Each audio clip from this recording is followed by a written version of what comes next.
Are you looking to don a suit of armor, gather your weapons, explore dungeons, and slay dragons? If you are, this is the episode for you.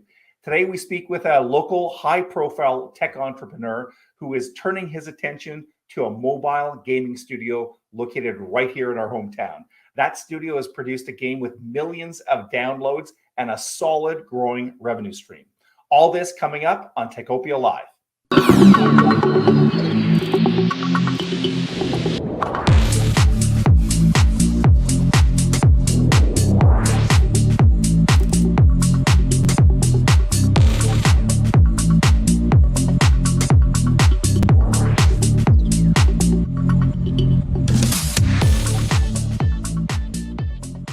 Hello, I'm Michael Curran from the Ottawa Business Journal. Welcome to Techopia Live. This is a regular podcast from OBJ that features executives from next generation technology companies.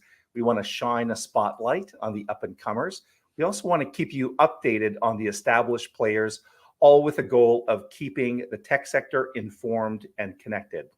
In today's episode, we speak with a serial entrepreneur who's played a very high profile role in the tech scene, probably for the better part of 20 years. I'm not exactly sure of that number. And as I read his bio facts here, many of you, in fact, might guess his name. He co-founded You.i TV way back in 2008.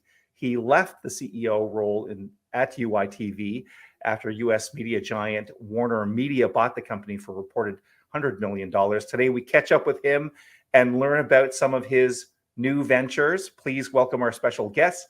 Here is Jason Flick. Hey, Michael, glad to be here. I am very happy to reconnect with you, Jason. It's been a while, I think, since we bumped into each other. Oh, no, that's not true. We saw each other last week at Invest Ottawa at the Mayor's Economic Summit. But it's great to see your face and great to know that you're doing exciting things in the local tech sector, Jason, still. So let's jump right in here. And maybe the first thing I'll ask you to do, Jason, is to bring people up to speed. So you were so well connected, you and your co-founder with You.i TV. You left after it was acquired. What happened next, Jason? Yeah, it was a clean handoff. As we mentioned in the beforehand, 2 weeks that we really did that handoff, and then I was done, and I didn't have to work 10 hours a day, 6 days a week. You know, the typical. So yeah, I took some time. I was hoping to travel the world. I don't have to explain why that dream that I had many years ago didn't come true yet. So I stuck around and really got invested in some businesses, rejoined the board of Invest Ottawa, did a lot of work just getting myself in order in 2021. And then finally now doing some travel, learned how to surf, got my scuba certification, you know, all these things that, you know, you just were on your bucket list, but you didn't have to do.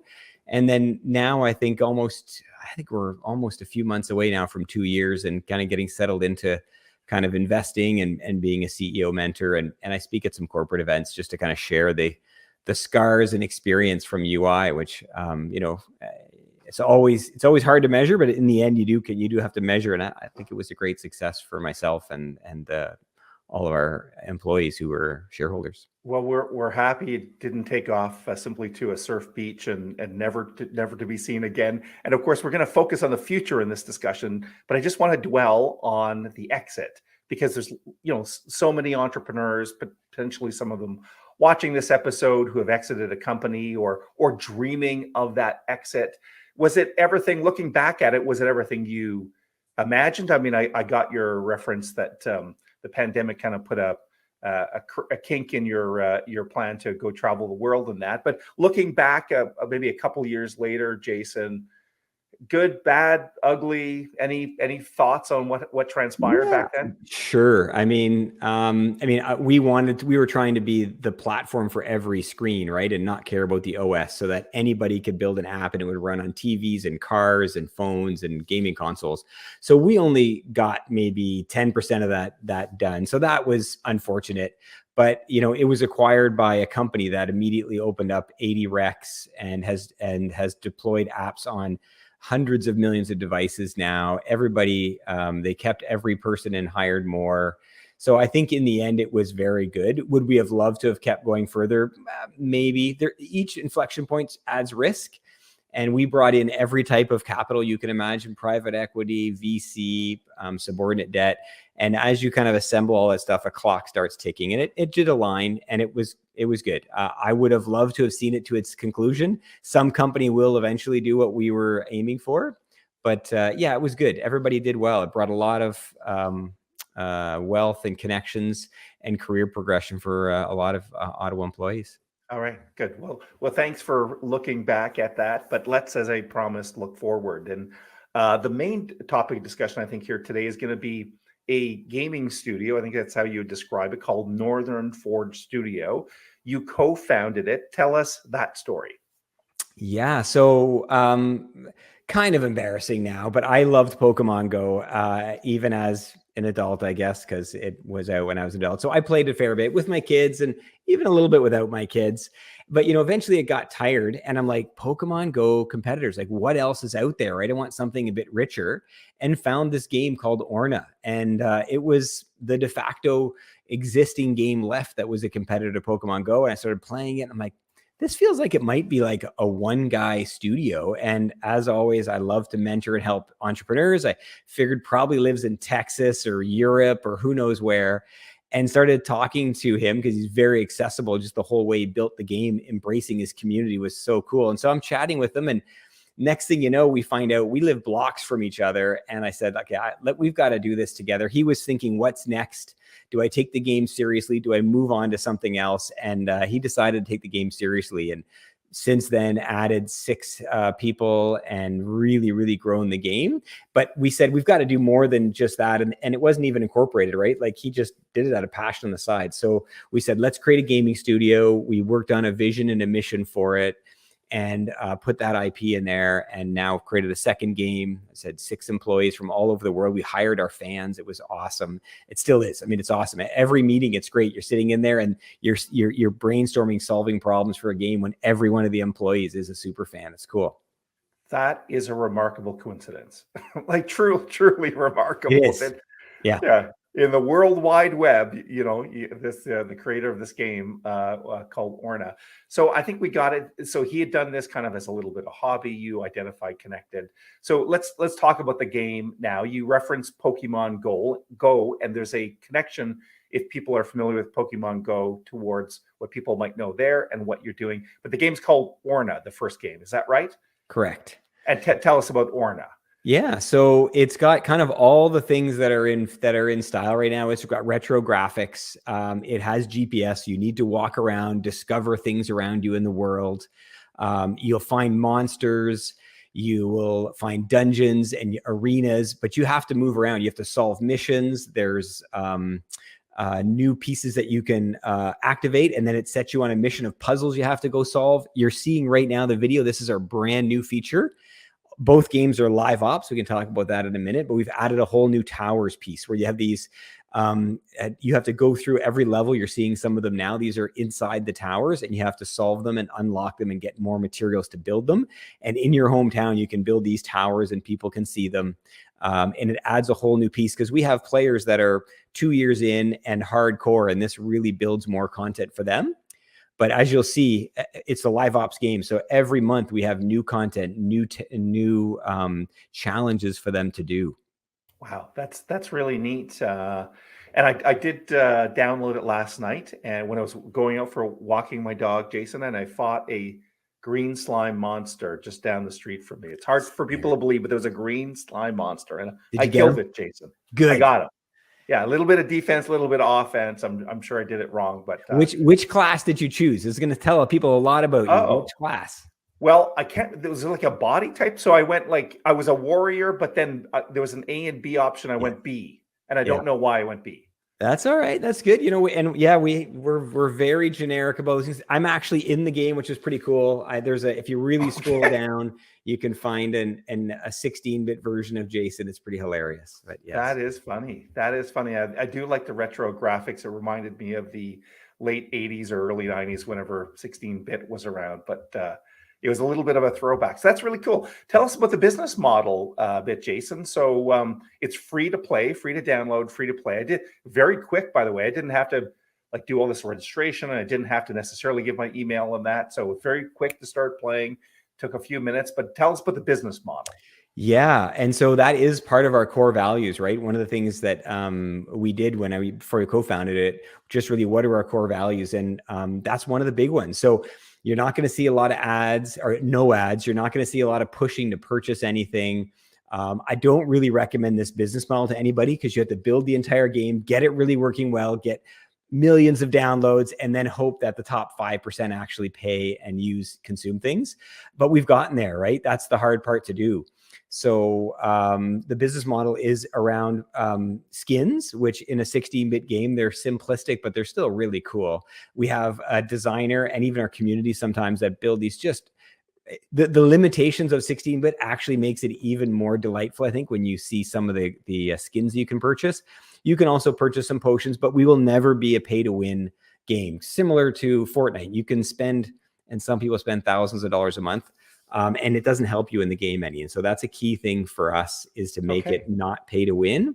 And you're competing equally against everybody. If you're in a country where you can't afford to spend lots of money, or you're here where maybe you have more expendable, you're all equal. If you run into each other, you've had to grind and do it, get all that equipment by just, the work to do it.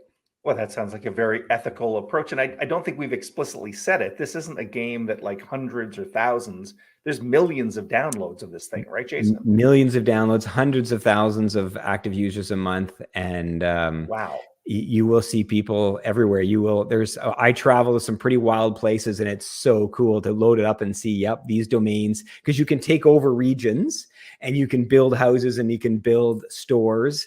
And man, I see them everywhere. I have not found too many places, unless it's very remote, where someone hasn't loaded it up and taken over the area. So it's a lot of fun.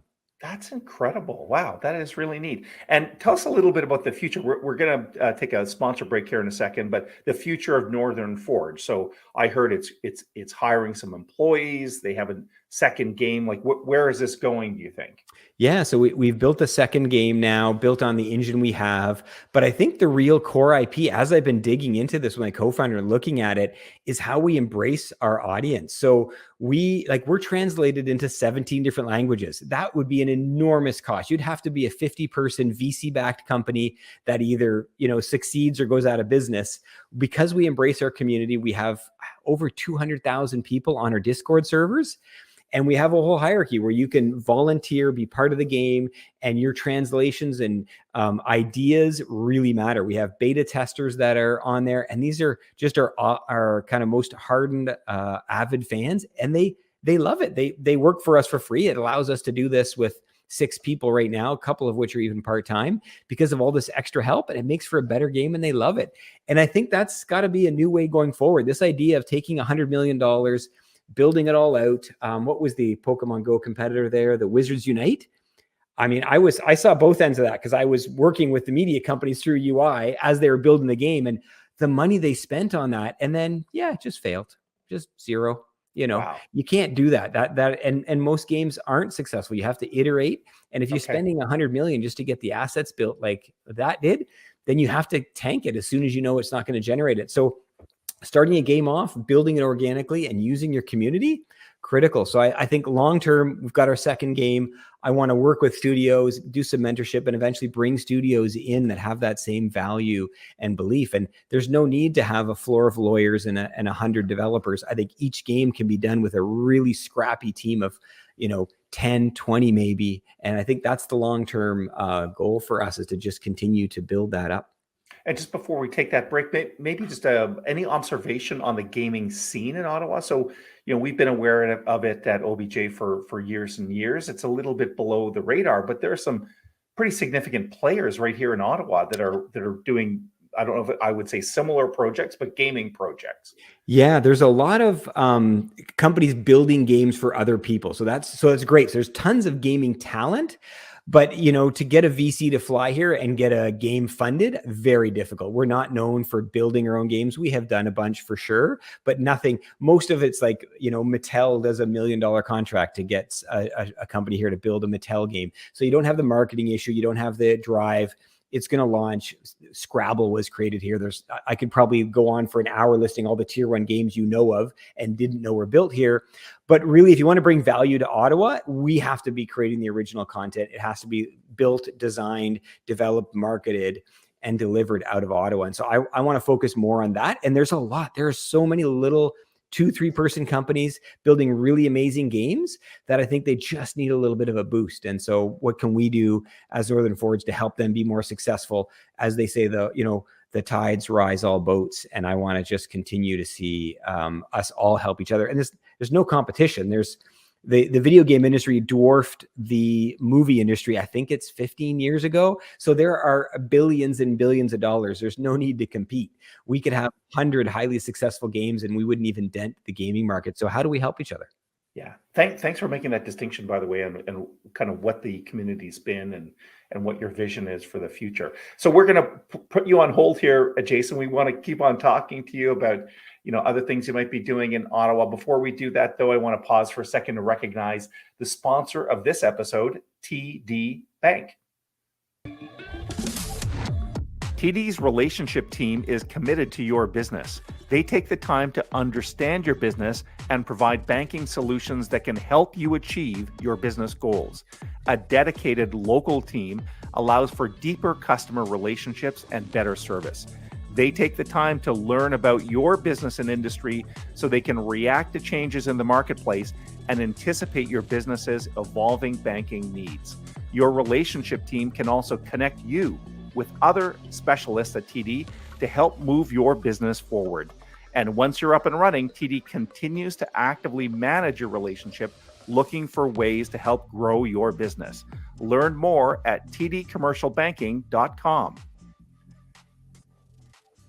All right, we're back speaking with Jason Flick. We're talked for several minutes about Northern Forge. And Jason, I want to figure out what else you're doing in the community. I know you're a man of great passion. I could sense that when talking about Northern Forge, but whatever other things are on your radar these days? Yeah. So it's been interesting taking the last while and distilling it down. I've had some weeks where I kind of got back to like 7-8 meetings a day. It's okay, that's too much, so finding that balance, I'm still figuring that out. That might be a lifetime thing, but I think I've kind of broken down what I'm doing, at least from a business point of view, into investing. And I've invested in 4 companies now in the Ottawa and Toronto region.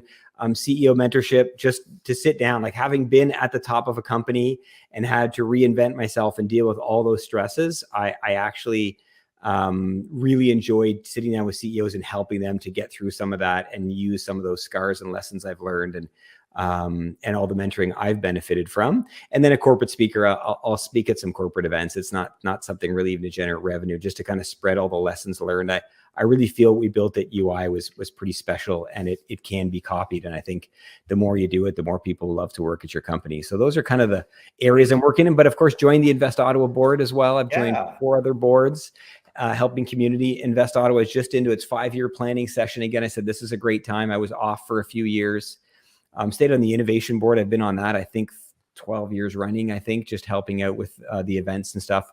But being on the main board really helps to make sure that the entrepreneurial perspective is there, because that's a tough job they have, right? Handling all the different, they have customers that fund them, they have people that want to use them and their services, and they have space. So I think, to me, in Ottawa anyways, that's where I can make the biggest impact with a relatively small amount of time. It's complicated, the mandate of Invest Ottawa. They just celebrated their 10th anniversary, so that was a pretty cool milestone to set. One of the things I've appreciated about you, Jason, there's many, and I'm not trying to butter you up, but you are very community minded, and you tend to get involved and have a sense of the broader local technology community. And honestly, that isn't the case for most CEOs. Many CEOs are so heads down, they're putting like 100%, and I don't fault them at all, 100% of their energy into their own company. So whenever I speak to you, Jason, I'm always keen to get your perspective, given your longevity and community commitment, to ask you, what is your general observation in how the local tech sector, and I know, you need to kind of zoom up on a question like that, but what is your general observation on what's happening in tech right now in Ottawa? I mean, so tech is going through a whole thing in itself in general, right? Investors, money's being pulled out, which makes no sense to me. That VCs should be investing in the down times, as that's when the great companies are being built. But in Ottawa, I think it's been interesting to see.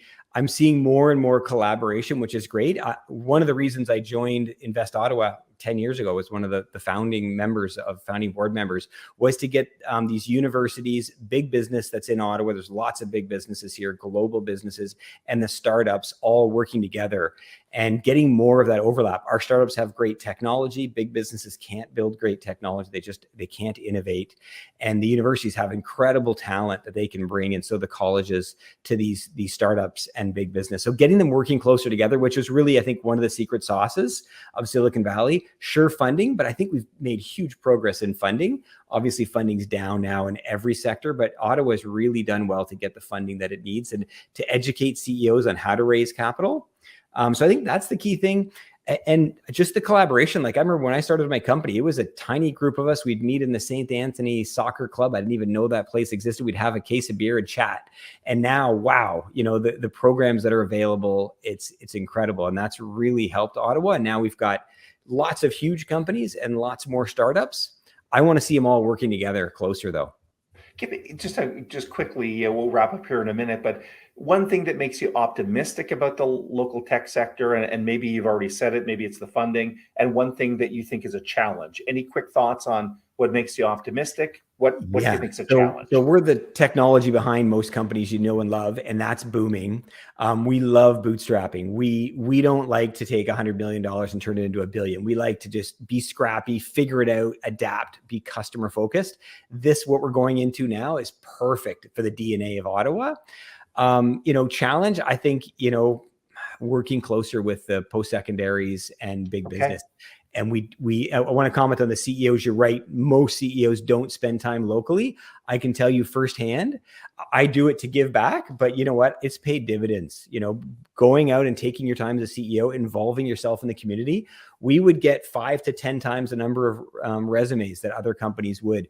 Our brand awareness, the great stuff the OBJ has done for us to raise our awareness. I've told you many times, when we get covered in the OBJ, my inbox fills up more than any. I've been on CNN, we've been on Variety. My inbox fills up with more stuff that helps the business when I get on some of the OBJ events than I do in those other ones. So, focus on it. Help the local companies. Yeah. We certainly won't disagree with the local focus. I think there is a business case and ROI to getting involved locally, and fully appreciate, that people need to stay laser sharp on their global vision in that. Jason, before we wrap up, I want to get your sense of on this question. EY, the global accounting and consulting firm, is a major sponsor of Techopia, and their slogan is "Building a Better Working World." I kind of like it, to be honest. It's a nice vision. So I always like to ask our guests as we're wrapping up, how is Jason Flick building a better working world? Yeah. I mean, one, investing with purpose, just be logical. A lot of people do investing and say, how do I double my money in 10 years? Like, use purpose, and purpose will actually drive, I think, what you want. But if I look at me personally, and I just did one of these a couple of weeks ago, I have a deck on all the lessons learned, a very unvarnished reality of the pros and cons of what it took to get UI where it was, and the areas that were really good and where we struggled. And I do those talks, and I think that really empowers the staff, gets communication happening, and I think really kind of boosts a lot of the key things that we focused on in culture in those companies, and makes it better place to work. So I want to make more companies better places to work by helping them with their culture. And my little piece is doing this talk that I'll do at corporate events, and it's great. Afterwards, I usually have like a half an hour of people lining up asking questions, and it's just great. And they open up more. So that's hopefully, I think, it's scalable and a big impact, and doesn't take much time off of. Very neat. And people love stories, Jason, as you know, but they also love people that are authentic and people who are vulnerable to tell the real story. So it's not, the rock star tech CEO story. I think you're telling it, telling it like it is, and keeping it real. It only looks like this when you zoom way back. In reality, it was like this, Yeah. And some years you're like, did we go up? Yeah. Okay. This was, yes. And that's how you learn. Yeah, absolutely. Jason, I want to thank you for being part of this, but but maybe more than that, I want to thank you for staying involved in the local tech community, coming back to Invest Ottawa and making these investments.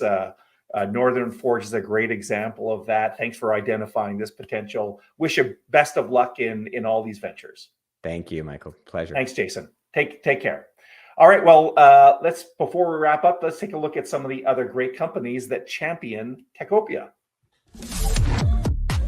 Techopia is brought to you by many great sponsors, such as EY, building a better working world. Number Crunch, offering virtual CFO services for SaaS companies. Pearly Robertson Hill and McDougall, a leader in business and technology sector law. TD Bank, specialized programs for technology companies. The University of Ottawa Faculty of Engineering, creating the next generation of technical talent. Techopia is not only a podcast, we post new articles daily at obj.ca/Techopia. And if you're on YouTube, please subscribe and click the bell icon. Big thank you once again to Jason Flick, and exciting to watch what's happening at Northern Forge. I'll be fighting more green slime monsters on my street as I walk my dog. Tonight, you've got my commitment on that, Jason.